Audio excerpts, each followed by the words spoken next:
ഭക്ത കവിയായിരുന്ന ഊട്ടൂർ ഉണ്ണി നമ്പൂതിരിപ്പാട്. എനിക്ക് ബാല്യം മുതൽക്കേ അദ്ദേഹത്തിന്റെ കവിതകൾ വളരെ ഇഷ്ടമായിരുന്നു. ഇപ്പൊ അദ്ദേഹം നമ്മോടൊപ്പം ഇല്ല. ഓട്ടൂരിന്റെ കവിതകൾ ഭക്തിസാന്ദ്രമായിരുന്നു. ഞാൻ ഭക്തനാണ് എന്ന് പ്രഖ്യാപിച്ച ജീവിതമായിരുന്നു അദ്ദേഹത്തിന്റെ. ആ കവിതകളിൽ മുഴുവൻ കൃഷ്ണനെ കുറിച്ചുള്ള ഗീതങ്ങളായിരുന്നു കൂടുതൽ. അങ്ങനെ ജീവിതത്തിന്റെ പല കാലഘട്ടം വന്നു. എന്നേക്കാൾ വളരെ പ്രായക്കൂടുതൽ അദ്ദേഹത്തിനുണ്ടെങ്കിലും ഗുരുവായൂർ വെച്ചും പലതവണ പരിചയപ്പെടേണ്ടി വന്നു. ക്രമേണ നല്ലപോലെ അദ്ദേഹവുമായിട്ട് അടുപ്പത്തിലായി. നല്ലതുപോലെ മെലിഞ്ഞ ഒരു ശരീരമാണ്. ഏകദേശം കോല് പോലെ ഇരിക്കും. തടിയും കൊടുവേറൊന്നുമില്ലാത്ത ഒരു വ്യക്തിയാണ്. മരിക്കുന്നതിന് മുമ്പ് എതിർച്ച അദ്ദേഹത്തെ ഒരിക്കൽ കൂടി കാണാനൊരു സാഹചര്യം വന്നു. കാരണം ആ കണ്ടിട്ട് ഇപ്പം എത്ര കൊല്ലമുണ്ടാവും? ഒരു 30 കൊല്ലത്ത് കൂടുതൽ, 35 കൊല്ലെങ്കിലും ആയിട്ടുണ്ടാവും. കോഴിക്കോട് പന്തീരാങ്കാവിൽ എൻ്റെ സുഹൃത്തായുള്ള ചന്ദ്രദാസേട്ടൻ എന്നുള്ള കോൺട്രാക്ടറുടെ വീട്ടിൽ അമൃതാനന്ദമയി അമ്മ വന്ന അവസരം. അന്ന് അമ്മ അങ്ങനെ പ്രശസ്തി ആയിട്ടില്ല. അങ്ങനെ വന്നാൽ ഭയങ്കര ജനക്കൂട്ടം കൂടുകയോ ഇന്നത്തെ പോലുള്ള ആശ്രമങ്ങളോ ഒന്നും ഇല്ലാത്ത കാലത്ത് അമ്മ അവിടെ വന്ന അവസരം. അപ്പൊ ഞാൻ അദ്ദേഹവുമായിട്ട് ഫ്രണ്ട്ഷിപ്പാണ്. ഇതുപോലുള്ള ഉത്തരവാദിത്തപ്പെട്ട വ്യക്തികളെ കാണാനും സംസാരിക്കാനും അവരിൽ നിന്ന് അറിയാവുന്ന കാര്യങ്ങൾ അറിയാനും ഉള്ള താല്പര്യമുള്ള കാലഘട്ടം. അവിടെ പോയപ്പോ അമ്മയായിട്ട് കുറേ നേരം സംസാരിച്ചു. ഒരു ബന്ധുക്കാരന്റെ എന്തോ വർത്തമാന മധ്യേ പറയേണ്ടി വന്നു. ഡോക്ടറെ കണ്ട് ചികിത്സിപ്പിച്ചില്ലേ എന്നാണ് അമ്മ ചോദിച്ചത്. അല്ലാതെ ശൂന്യെന്ന് മരുന്നെടുത്ത് തരാമെന്നും പറഞ്ഞില്ല. വളരെ യുക്തിഭദ്രമായിട്ട് ഭക്തിയെ കാണുന്ന കൂട്ടത്തിലാണ്. അപ്പോഴാണ് സംഭാഷണം മതി ആ മുറിയിൽ ഓട്ടൂരിയിരിക്കുന്നുണ്ട് എന്ന് അമ്മ പറഞ്ഞത്. അപ്പൊ എനിക്ക് അമ്മ അവിടെ ഇരിക്കുന്നത് വേറെ അധികാരമില്ല. ഒരു 5 പേര് പോലും അവിടെ ഇല്ല. ഓട്ടൂർ ഉണ്ണിയാമ്പൂരിപ്പാടുമായിട്ട് സംസാരിക്കാൻ വേണ്ടിയിട്ട് ഞാൻ ആ മറ്റേ മുറിയിലേക്ക് കടന്നു. എന്നെ കണ്ടപ്പോൾ പറഞ്ഞു, എനിക്ക് അത്ര ഒരു സുഖം പോരാ, അതുകൊണ്ടാണ് ഞാൻ അങ്ങനെ കിടക്കണത്. നിങ്ങൾ ഇരിക്കണോടത്തേക്ക് ഞാൻ വരാതിരിക്കാനുള്ള കാരണം ഇവിടുന്ന് എണീക്കാൻ ബുദ്ധിമുട്ട്. കിടന്നോളാൻ പറഞ്ഞു. ഞാൻ അപ്പുറത്ത് കസാരയിട്ട് സംസാരിക്കാം എന്നും പറഞ്ഞു. ആ സമയത്തിന്റെ 2 പേര് മുറിയിലേക്ക് വരണം.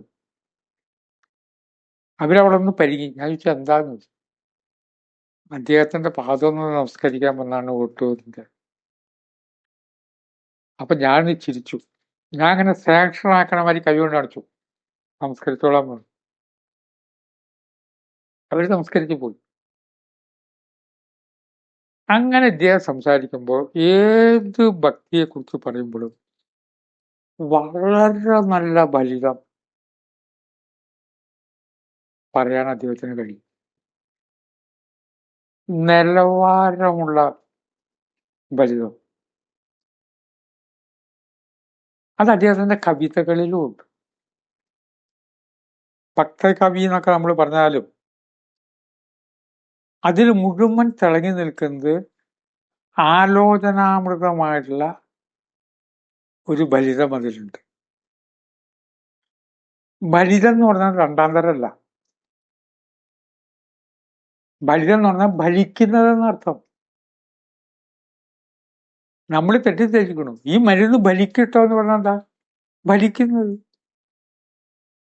ഫലിതം എന്ന് പറഞ്ഞാൽ ഫലിച്ചു എന്നാണ് അർത്ഥം.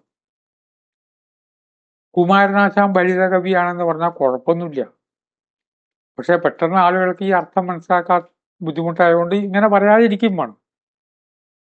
ഫലിത കവിയൊന്നും ഫലിക്കുന്നതാ. ഇത് പൂന്താനത്തിന്റെ ജ്ഞാനപ്പാന മുതൽക്ക് തുടങ്ങിയ ഒരു നല്ല സംസ്കാരമാണ്. ജ്ഞാനപ്പാനയിൽ ശരിക്ക് മുഴുവൻ ഫലിതല്ലേ. ഫലിതം എന്ന് പറഞ്ഞാൽ മിമിക്രിയോ കോമഡി സ്കിറ്റോ കണ്ട പോലെ അങ്ങനെ ചിരിക്കണം എന്നല്ലല്ലോ. അതിൽ അന്തർലീനമായിട്ടുള്ള കാര്യം ഫലിതമാണ്.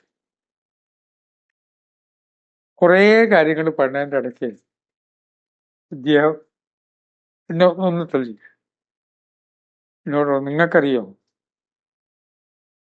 ഗുരുവായൂർ ധാരാളം ജോലിക്കാരുണ്ട്. അതൊക്കെ ദേവസ്വം അപ്പോയിന്റ് ചെയ്ത ജോലിക്കാരാണ്. 2 പേരെ അപ്പോയിന്റ് ചെയ്തിരിക്കുന്നത്, നിയമിച്ചിരിക്കുന്നതാണ് എന്റെ വാക്ക്, അദ്ദേഹം പറഞ്ഞ വാക്ക്. ഗുരുവായൂരപ്പൻ നേരിട്ട. ഞാൻ ബാക്കി എല്ലാ സ്റ്റാഫിനെയും ദേവസ്വം തെരഞ്ഞെടുത്തിട്ട് ഗുരുവായൂരപ്പൻ ഡയറക്ടറായിട്ട് അങ്ങനെയാ 2 ആളെ ഗുരുവായൂരപ്പൻ നേരിട്ട് തെരഞ്ഞെടുത്തു. അപ്പൊ ഞാൻ പറഞ്ഞു, നേരിട്ട് തെരഞ്ഞെടുത്താണെങ്കിൽ ആ 2 സ്റ്റാഫിനൊന്ന് കാണാൻ ആഗ്രഹമുണ്ട്, നടക്കുമോ തിരുമേനി? നടക്കും. ക്യൂ ഒക്കെ നിന്ന് ഒടുവിൽ ഗുരുവായൂരപ്പന്റെ മുമ്പിൽ എത്തുമ്പോ ഒരാൾ അവിടെ ഉണ്ടാവും. ഇവിടെ കണ്ട പോവുക, ഇവിടെ നിൽക്കണ്ട പോവുക എന്ന് പറഞ്ഞുകൊണ്ടിരിക്കും. ഗുരുവായൂരപ്പൻ ഒരാളെ ഇടപെടിയില്ല, ബുദ്ധിമുട്ടുണ്ടാവാതിരിക്കാനേ. ഓരോരുത്തരും അവരുടെ ആഗ്രഹങ്ങളായിട്ടാണ് വരണത്. ആ ആഗ്രഹങ്ങളുടെ ലിസ്റ്റ് അവസാനിക്കില്ല. ഇനിയും പുതിയ ആഗ്രഹമുണ്ട്.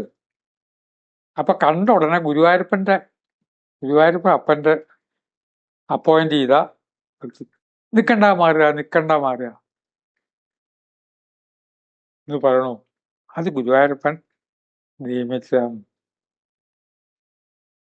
തമാശയാണ്.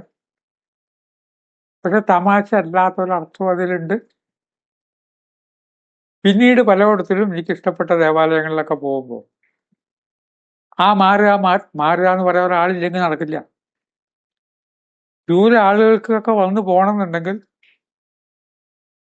മാറുക എന്ന് പറയാൻ ഒരാൾ വേണം. അത് കഴിഞ്ഞപ്പോൾ സ്വാഭാവികമായിട്ടും എന്റെ ചോദ്യം, അല്ല തിരുമേനി, 1000 ആള് സമ്മതിച്ചു, ഇനി ഗുരുവായൂരപ്പൻ അപ്പോയിന്റ് ചെയ്ത 2ാമത്തെ ആളാണ്.